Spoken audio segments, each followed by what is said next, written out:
Sunrises and sunsets have for long been popular subjects for time-lapse photographers. Not only do they give vibrant colors, it's also a perfect way to show the dynamic lighting changing from the beginning to the end. However, these kind of time-lapses can be challenging to create. In this tutorial, I'm going to show you how to do it using a Syrp Genie Mini to add a small panning rotation. One of the most important aspects when time-lapsing a sunset is to find the perfect location. The spot should face towards the sunset, usually west, and the horizon without obstacles will make more of the sunset visible in your time-lapse. To see where the sunset will happen and at what time, there are several tools available, such as Google Earth. Here you can place yourself at the location you want to be and see the sun's path at any given time and date. Once on location, you can use your phone for a more detailed view with augmented reality apps such as PhotoPills. This app lets you see the complete path of the sun as well as when you can expect the golden hour, blue hour, and so forth. Remember that some of the best locations are hard to reach, so it is important to pack as light as possible. In this case, I'm only bringing a camera with a lens, tripod, ball head, a filter, and the Syrp Genie Mini. The Syrp Genie Mini will serve as both my intervalometer and motion controller.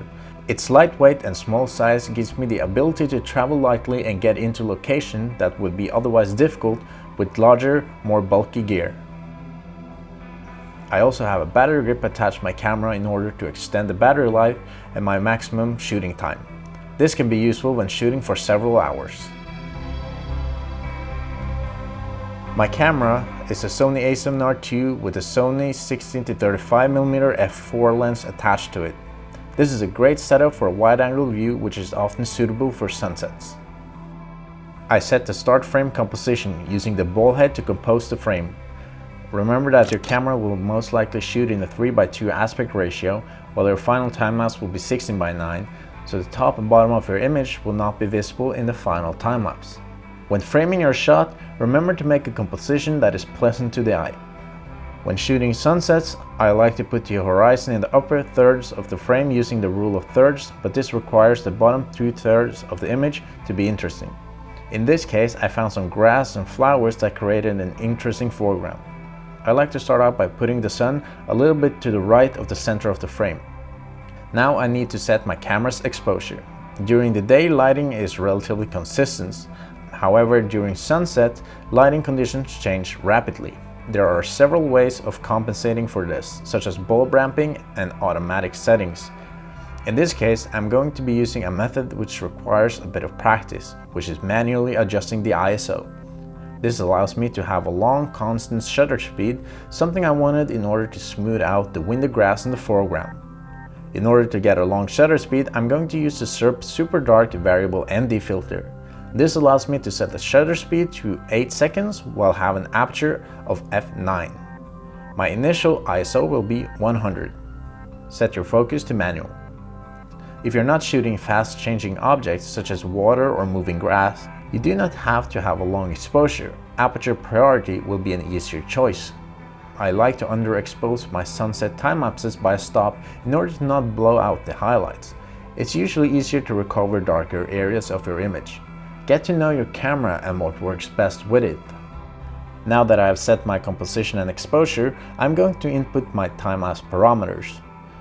This is where the app PhotoPills comes in.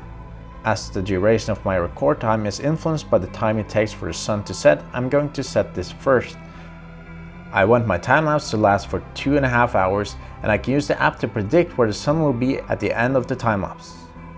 Note that the sun will move, or rather the Earth will rotate, at about 15 degrees per hour, so that will give you a good starting point.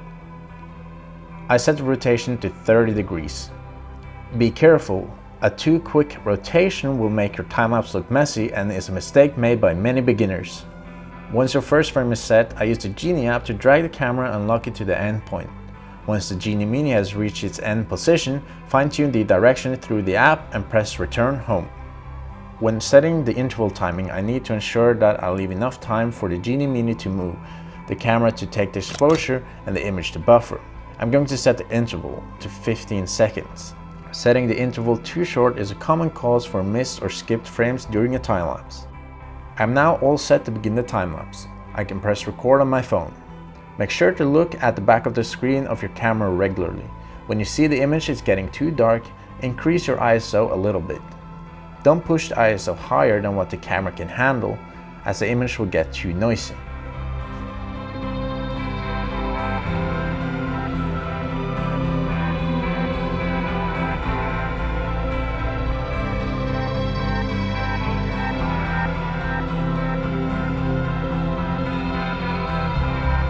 After the shoot, it's time to do some post-processing.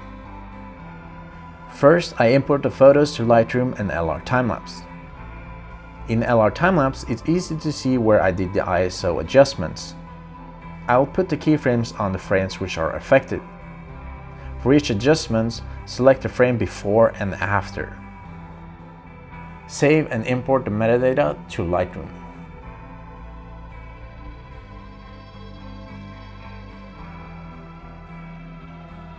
Make Lightroom only show the rated photos. Adjust the photos to your liking, but make sure to even out the exposure on the pair of photos where the ISO adjustments happen. These should look as similar as possible. Save the metadata and import back into LRTimelapse.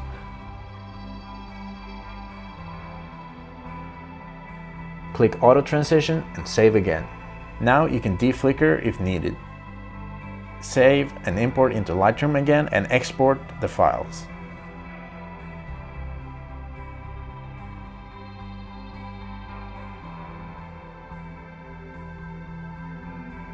You will now have an image sequence you can take into Premiere and do final adjustments.